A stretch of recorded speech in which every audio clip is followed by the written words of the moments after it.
Hello students, तो चलिए शुरू करते हैं आज का अपना ये टॉपिक क्लास 12 सेमेस्टर 4 हिंदी ए का जो अंतिम कविता है उम्मीद, जो कि अरुण कमल जी के द्वारा लिखा गया है। तो हम लोग आज इस कविता को पढ़ के खत्म करते हैं। उम्मीद करते हैं आपका परीक्षा का तैयारी बहुत ही अच्छी तरह से चल रहा होगा।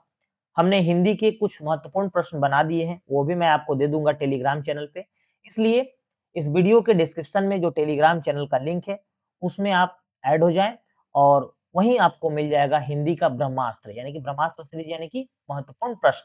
तो चलिए बिना देर करते हुए इस कविता को हम लोग समझ लेते हैं। ये एक लघु कविता है। मुख्य रूप से इस कविता में कवि ने मनुष्य के अंदर व्याप्त आशावादी दृष्टिकोण को समाज के सामने रखने का प्रयास किया है कि किस प्रकार मनुष्य के अंदर विषम परिस्थितियों में भी जीने की एक अदम्य इच्छा शक्ति होती है। मनुष्य अपने अंदर व्याप्त उस इच्छा शक्ति के माध्यम से अपने जीवन में आने वाली कठिन परेशानियों का क्या करता है, मुकाबला करता है और परेशानियों को हरा करके वह अपने जीवन के मार्ग पर आगे की तरफ बढ़ता जाता है। कविता हमें यह बताती है कि जीवन में लाख परेशानियां आती है, परंतु हमें उन परेशानियों से भयभीत नहीं होना चाहिए, बल्कि डट करके उनका क्या करना चाहिए, मुकाबला करना चाहिए। ये ऐसी ही कविता हमने पिछली कविता भी पढ़ी है, अंधेरी रात तो दीवा जलाना कब मना है, यानी कि हरिवंश राय बच्चन जी के द्वारा लिखा गया वो कविता और ये कविता लगभग लगभग एक मतलब समान दृष्टिकोण से लिखी गई है।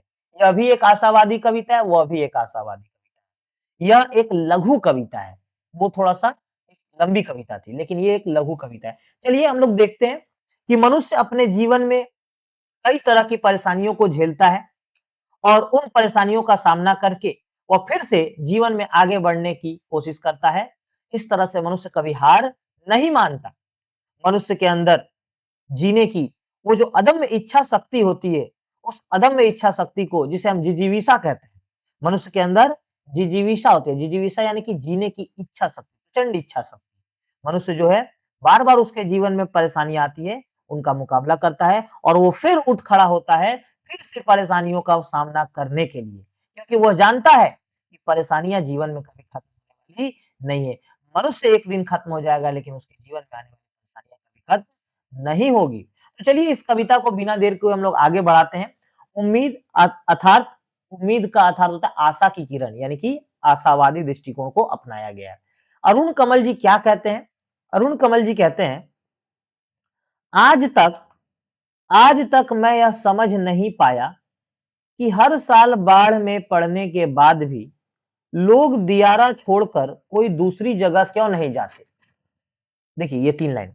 कवि कहते हैं, आज तक मैं अर्थात कवि, ठीक है? कवि। आज तक मैं यह समझ नहीं पाया। कवि कहते हैं कि आज तक वो समझ नहीं पाए हैं कि हर साल बाढ़ में पड़ने के बाद भी लोग दियारा अर्थात क्या होता है मैं आपको बता दूं। दियारा अर्थात उपजाऊ भूमि। नदी के किनारे जो उपजाऊ भूमि होती है, नदी के किनारे जो उपजाऊ भूमि होती है उसे दियारा कहते हैं, ठीक है? तो कवि कहते हैं कि आज तक मैं यह समझ नहीं पाया, कवि को यह समझ नहीं आ रहा है कि हर साल बाढ़ में पड़ने के बाद, जैसा कि हम लोग देखते हैं कि प्रत्येक वर्ष आप अपने देश में समाचार देखते होंगे, तो प्रत्येक वर्ष वर्षा काल में देश के कई राज्य बाढ़ से प्रभावित हो जाते हैं और उसमें कई लोगों की जो जिंदगियां हैं वो अस्त व्यस्त हो जाती है। कई लोगों का जो आवास है, उनका रहने का जो ठिकाना है, वो सब कुछ क्या हो जाता है, उजड़ जाता है।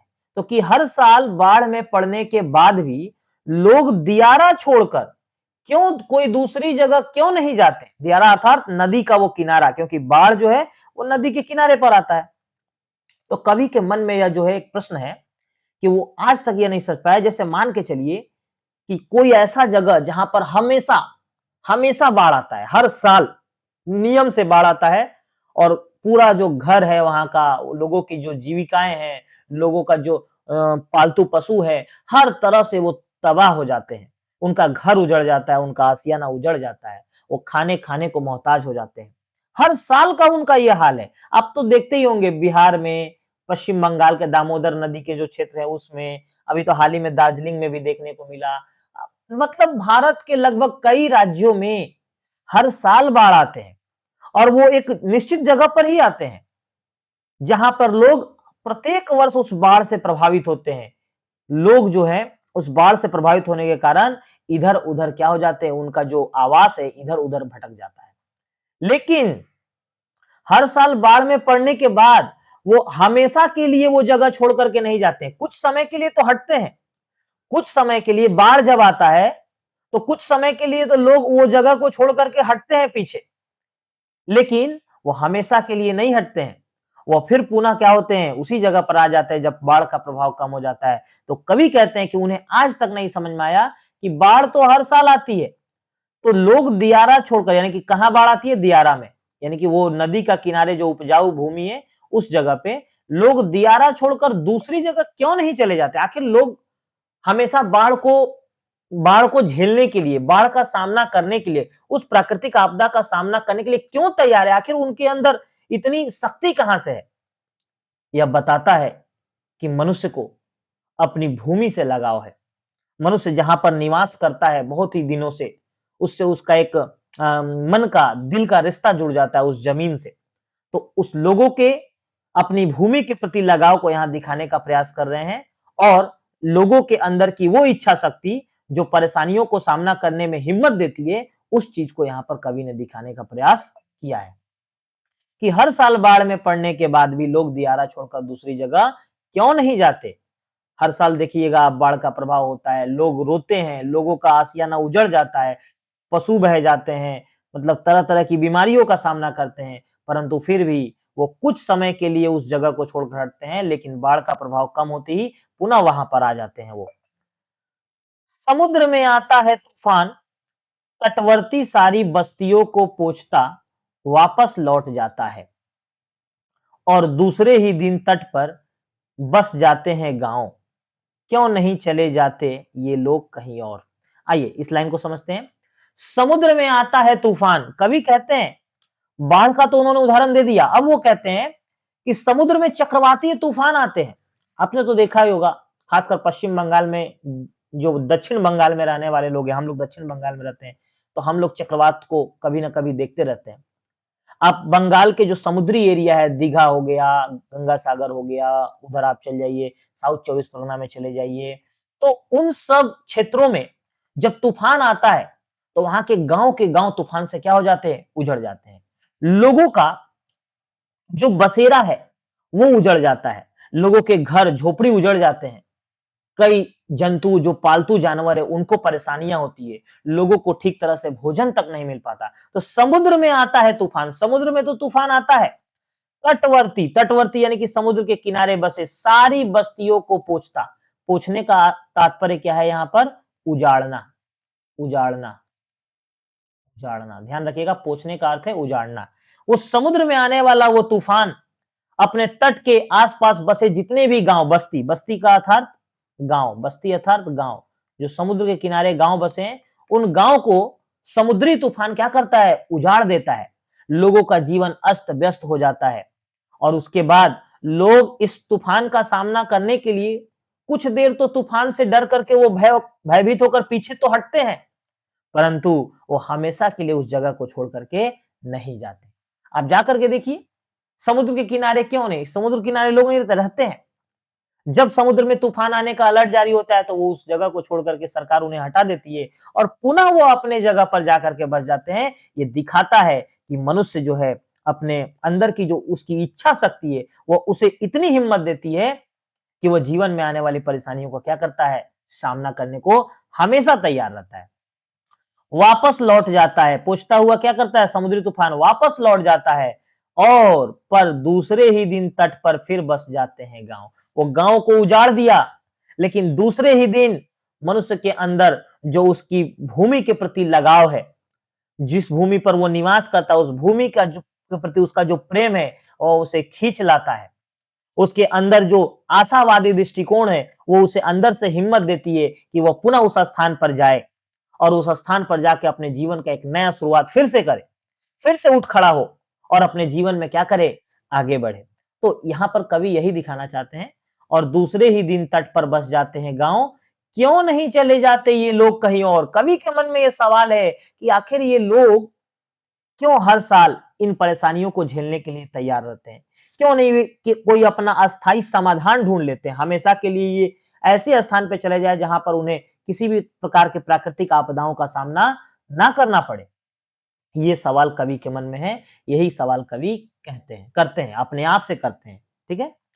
अब देखिए आगे, इसमें ये बता आइए इसके बाद दूसरा पैराग्राफ शुरू हो जा रहा है, लेकिन हम बताते हैं, इसमें ये दिखाया जा रहा है, कवि ये बताना चाह रहे हैं कि मनुष्य जो है, मनुष्य के जीवन में भी ठीक इसी तरह से, मनुष्य के अपने निजी जीवन में भी ठीक इसी तरह से कई बार दुखों, मुसीबतों और कष्टों का तूफान और बाढ़ आता है।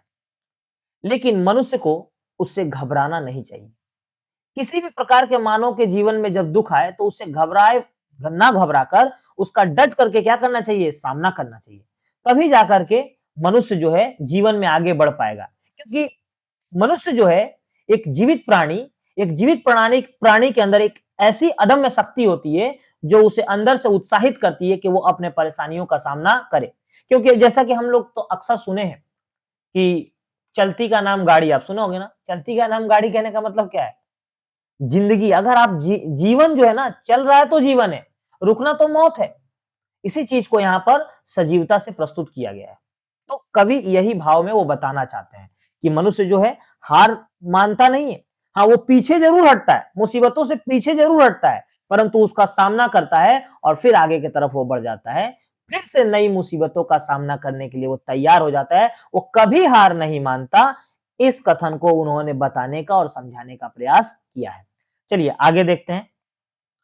हर साल पड़ता है मुआर, हरिहरी की खोज में चलते हुए गौओं के खूर धरती की फांट में फंस फंस जाते हैं। हर साल पड़ता है मुआर, अर्थात मुआर, मुआर का अर्थात सुखार, सूखा, सूखा बोलिए, सूखा। हर साल पड़ता है मुआर, सूखा। हर साल कहीं ना कहीं ऐसा होता है, कभी तो बाढ़ आ जाती है और कभी तो सूखा ही पड़ जाता है, वर्षा ही नहीं होती, फसलें बर्बाद हो जाती है। उसको कवि बताना चाह रहे हैं कि हर साल पड़ता है मुआर। हरियरी, हरियरी अर्थात जब सूखा पड़ता है तो हरियाली की कमी हो जाती है, हरियाली की कमी हो जाती है। तो कवि वही बताना चाह रहे हैं कि हरिहरी की खोज में चलते हुए गौओं के खूर, जब सुखाड़ पड़ जाता है यानी कि सूखा पड़ जाता है, चारों तरफ हरियाली खत्म हो जाती है, पानी तक नहीं मिलता, तो हरियाली की खोज में चलते हुए गौ, गौ अर्थात गाय, गौ अर्थात गाय, गाय जो प्यासी गाय होती है वो हरियाली की खोज में चलते हुए गौओं के खुर, खुर अर्थात पैर, गाय का पैर, पैर का निचला हिस्सा, गाय के पैर का निचला हिस्सा, ठीक है, मनुष्य के पैर का नहीं, गाय के पैर का निचला हिस्सा, गौओं के खुर, हरिहरी की खोज में चलते हुए गौओं के खुर धरती की फांट में फंस फंस जाते हैं। धरती की फांट में क्या, धरती की फांट यानी कि जब सूखा पड़ेगा तो आप देखेंगे पानी की कमी का धरती फट जाता है, उसमें दरारे यानी कि फांट का अर्थ है दरारे, दरारे, ठीक है। फंस फंस जाना यानी कि उलझ जाना, उलझ जाना, फंस फंस जाना, जो भी उलझ जाना, ठीक है। तो यहां पर कवि बताना चाहते हैं कि हर साल सूखा पड़ता है कहीं ना कहीं और हरियाली खत्म हो जाती है, लेकिन गाय जो है वो हरियाली की खोज में आगे की तरफ बढ़ते हुए जाती है और जब वो पानी की तलाश में आगे बढ़ती है, हरियाली की तलाश में आगे बढ़ती है, तो उसका जो पैर है, उसका खूर, वो धरती के फांट में यानी कि धरती की दरारों में, जो सूखे हुए दरार है उसमें फंस जाते हैं। यहाँ पे कवि बताना चाहते हैं कि मनुष्य जब अपने जीवन में दुखों का सामना करता है, मुसीबतों का सामना करता है, तो वह भी किसी न किसी मुसीबत परिस्थिति में, किसी न किसी ऐसी परिस्थिति में उलझ जाता है, जिस तरह से गाय का पैर किसमें फंस जाता है, दरारों में, उसी तरह से वह भी क्या होता है, बड़ी मुसीबत में फंस जाता है और निकलने का प्रयास करने के बावजूद उसके ऊपर नई नई मुसीबत आते रहती है और वह क्या हो जाता है, फंस जाता है, परंतु वह हार नहीं मानता, वो आशावादी है, वो हार नहीं मानता, वो उसके अंदर की जो प्रचंड इच्छा शक्ति है, जीने की इच्छा शक्ति, वह उसे अंदर से प्रोत्साहित करती है और वह उसका मुकाबला करता है। फिर भी कौन इंतजार में आदमी बैठा रहता है द्वार पर। यहां पर कवि कहते हैं फिर भी कौन इंतजार में आदमी बैठा रहता है द्वार पर? ऐसा कोई व्यक्ति नहीं है जो क्या करता है, इंतजार करता है कि हाँ, ऐसे व्यक्ति इन्होंने वो बताना चाहते हैं कि कोई इंतजार नहीं करता, वो अपने दुखों का, मुसीबतों का, कष्टों का क्या करता है, डट करके सामना करने के लिए तैयार रहता है। कोई ऐसा आदमी नहीं है जो हाथ पे हाथ धर के क्या करता है, बैठा रहता है। मनुष्य के अंदर ऐसी इच्छा शक्ति, मनुष्य जो है ऐसा आशावादी और दृष्टिकोण उसके अंदर व्याप्त है, उसको अपने भूमि से लगाव है। वह कभी भी मुसीबतों से भागता नहीं है। वो यह बताना चाहते हैं कवि। क्योंकि उसे पता है, उस व्यक्ति को पता है, फिर भी कौन इंतजार में बैठा रहता है द्वार पर? वो दरवाजे पर इंतजार में बैठा रहता है। देखिए, कल भी आएगी बाढ़। कवि कहते हैं कि कल भी आएगी बाढ़। ऐसा नहीं है कि बाढ़ जो है इस वर्ष आ गई तो अब नहीं आएगी कभी। वो जानता है, व्यक्ति जानता है, मनुष्य जानता है कि कल भी आएगी बाढ़, कल फिर बाढ़ आएगी, कल भी आएगा तूफान, कल फिर से तूफान आएगा, कल भी पड़ेगा अकाल, कल फिर से सूखा पड़ेगा, अकाल पड़ेगा। आज तक मैं समझ नहीं पाया। ये लाइन देखिए बार-बार आ रहा है। आज तक मैं समझ नहीं पाया। ऊपर भी आया, ये दूसरा बार आ गया। आज तक मैं, कवि क्या नहीं समझ पाए? कवि यह नहीं समझ पा रहे हैं कि वो मनुष्य उस जगह को छोड़ करके क्यों नहीं हमेशा के लिए चला जाता? क्यों बार-बार परेशानियों का सामना करने के लिए वो तैयार रहता है? जब वो परेशानियां, जब मुसीबत आती है तो वो 2 कदम पीछे हटता है जरूर, परंतु फिर से वहां पर आकर के वो बस जाता है। कहने का तात्पर्य यह है कि मनुष्य जानता है कि जीवन में दुखों और सुखों का आना-जाना लगा रहता है। उसके अंदर से एक शक्ति जो उसे प्रोत्साहित करती है उन दुखों से लड़ने के लिए। कवि इस बात को समझ नहीं पा रहे हैं कि आखिर क्या वजह रही कि मनुष्य अपनी जो जन्मभूमि है, जहां पर वो मतलब निवास करता है, उस जगह को छोड़ करके कभी जाने का प्रयास नहीं कर रहा है, क्योंकि उस जगह से उसकी उम्मीदें जुड़ी है। उसे उम्मीद है कि आज परेशानियां हैं, आज बाढ़ है, लेकिन ये बाढ़ की स्थितियां बदलेंगी। आज तूफान है, कल यह तूफान चला जाएगा। आज अकाल पड़ा हुआ है, कल यह अकाल खत्म हो जाएगा और फिर से परिस्थितियां सामान्य हो जाएंगी और वह अपने जीवन के मार्ग पे आगे कदम बढ़ाने लगेगा। आगे कवि कहते हैं, जब वृक्ष पर एक पत्ता भी नहीं होता, झड़ चुके होते हैं सारे पत्ते, तो सूर्य डूबते डूबते बहुत दूर से चित्कार करता, पंख पटकता, लौटता है पक्षियों का दल, उसी ठूंठ वृक्ष के घोंसलों में, उसी ठूंठ वृक्ष के घोंसलों में क्यों, प्रश्न करते हैं, आज तक मैं समझ नहीं पाया। लीजिए फिर से वो प्रश्न आ गया कि आज तक 3 बार इस पूरी कविता में आया है, आज तक मैं समझ नहीं पाया। ठीक है, तो चलिए समझते हैं क्या कहते हैं कवि।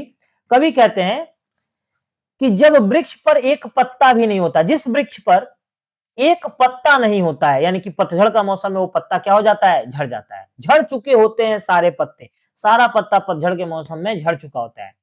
तो सूर्य डूबते डूबते, और जब संध्या काल का समय होता है, जब सूर्य डूबने लगता है, सूर्यास्त होने लगता है, बहुत दूर से चित्कार करता, चित्कार अर्थात चहचहाना, चहचहाना, चित्कार करना यानी चिड़िया कैसे चहचहाती है, उसको चित्कार करना। पंख पटकता यानी कि फड़फड़ा के, पंख फड़फड़ा के, लौटता है पक्षियों का दल, दल यानी कि समूह। कवि कहते हैं कि वो वृक्ष जो पतझड़ में जिसकी सारी पत्तियां झड़ गई है, कुछ भी नहीं बचा उस पे, लेकिन जैसे ही सूर्यास्त होता है, जैसे ही सूर्य अब अस्त होने को पश्चिम दिशा में जाता है, दूर से चित्कार कहता, यानी कि दूर से ही चहचहाने की आवाज आती है, पंख फड़फड़ाने की आवाज आती है।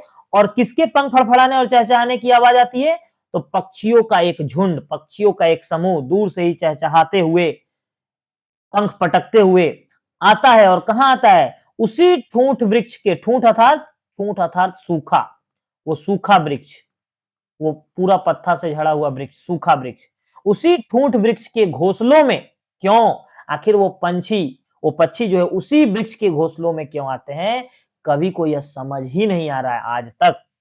यहां पर भी कवि वही बताना चाहते हैं। आप लोगों ने हरिवंश राय बच्चन का कविता पढ़ा होगा, नीड़ का निर्माण फिर नेह का आह्वान फिर, जिसमें एक पंछी क्या करती है, उसका घोंसला जो है टूट जाता है, लेकिन वो फिर भी, पंछी का घोंसला बार-बार टूटता है तूफानों में, लेकिन फिर भी वह हार नहीं मानती, वह अपना घोंसला को फिर से बनाती है। ठीक है, आपने अपनी पिछली कविता में पढ़ा है कि अनिर्माण के प्रतिनिधि तुझे बताना होगा। वहां पर हरिवंश राय बच्चन जी ने अंधेरी है अंधेरी रात तो दीवा जलाना कब मना है कविता कहते हैं कि अनिर्माण के प्रतिनिधि तुझे बताना होगा, जो उजड़े हैं, उजड़े हुए को फिर से बसाना कब मना है। कुल मिलाकर आप देखिए तो एकदम बहुत ही सिमिलरिटी इसमें है दोनों कविता में, बहुत ही समानता है, ठीक है। तो चलिए यहाँ पे हम लोग देखते हैं कि वो कहते हैं कि आखिर उन्हें समझ ही नहीं आता कि जिस वृक्ष पर कोई पत्ता नहीं है, जिस वृक्ष पे पत्ता नहीं है अर्थात कोई उम्मीद नहीं है, वहां पे सूखा पड़ा हुआ है, वो सूखे पड़े हुए पेड़ से भी उन पंछियों को प्रेम है, वह शाम के समय उसी पर आकर के लौटते हैं। क्यों, आखिर क्यों? क्योंकि उनके मन में एक उम्मीद है, एक आशा की किरण है कि इस पेड़ पर अभी इस पे हमारा बुरा दिन है, हमारा दुख का दिन है, इस पेड़ पर पुनः पत्ते उगेंगे। आप देखते होंगे पतझड़ में पत्ते झड़ जाते हैं, फिर नए-नए पत्ते उगते हैं। पुनः पत्ते उगेंगे और फिर से यहाँ पर हरियाली क्या हो जाएगी? लौट आएगी। यानी कि उनके अंदर, एक पंछी के अंदर भी जीने की प्रचंड इच्छा शक्ति है, जो उसे अंदर से प्रोत्साहित कर रही है, उत्साहित कर रही है। ठीक इसी प्रकार मनुष्य भी अपने दुखों से कभी हार नहीं मानता। मनुष्य के अंदर की वो इच्छा शक्ति, अदम्य इच्छा शक्ति उसे शक्ति प्रदान करती है और वह अपने जीवन में आने वाले कष्टों का डट करके क्या करता है? सामना करता है। एक दिन पहले, एक दिन पहले कहने का तात्पर्य ये है कि एक दिन पहले तो बाढ़ आई थी, ये आपको तूफान आया था, अकाल आया था, तो कवि ने वही यहाँ पर कहना चाहा है कि एक दिन पहले जो ये सब हुआ, फिर वो सब आकर के बस गए। आखिर ये कौन-सी ऐसी शक्ति है, कौन-सा ऐसा वजह है, जो उन्हें उसी जगह पर आने को फिर से विवश कर दे रहा है? कवि ने यह मतलब प्रश्न किया है, कवि को यह समझ में नहीं आ रहा है। लेकिन यह कौन-सी इच्छा शक्ति है? यह मनुष्य के अंदर व्याप्त जिजीविषा है, उसके अंदर की इच्छा शक्ति है, जो उसे क्या करती है? शक्ति प्रदान करती है और वह अपने जीवन में आने वाले हर तरह के मुसीबतों का डट करके सामना करता है, वह हार नहीं मानता। तो उम्मीद करते हैं आपको कविता अच्छी तरह से समझ में आई होगी। ये कविता आप लोग एक बार ज़रूर देख लेंगे। परीक्षा में इससे प्रश्न बन सकते हैं, लेकिन कविताएँ इतनी हैं कि आप अगर 4 कविता कर लेते हैं, तो आपका एग्ज़ाम में अच्छा से एग्ज़ाम आपका हो जाएगा और आपका कविता से एक भी मार्क्स नहीं छूटेगा।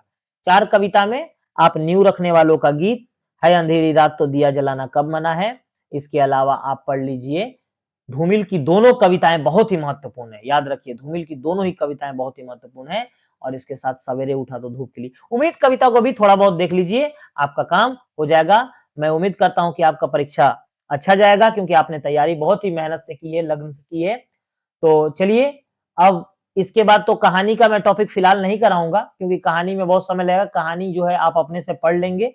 प्रश्न दे दिए जाएँगे आपको टेलीग्राम चैनल में नीचे लिंक है उसमें जुड़ जाइए। तो मिलते हैं अगले वीडियो में, तब तक के लिए टाटा, बाय-बाय।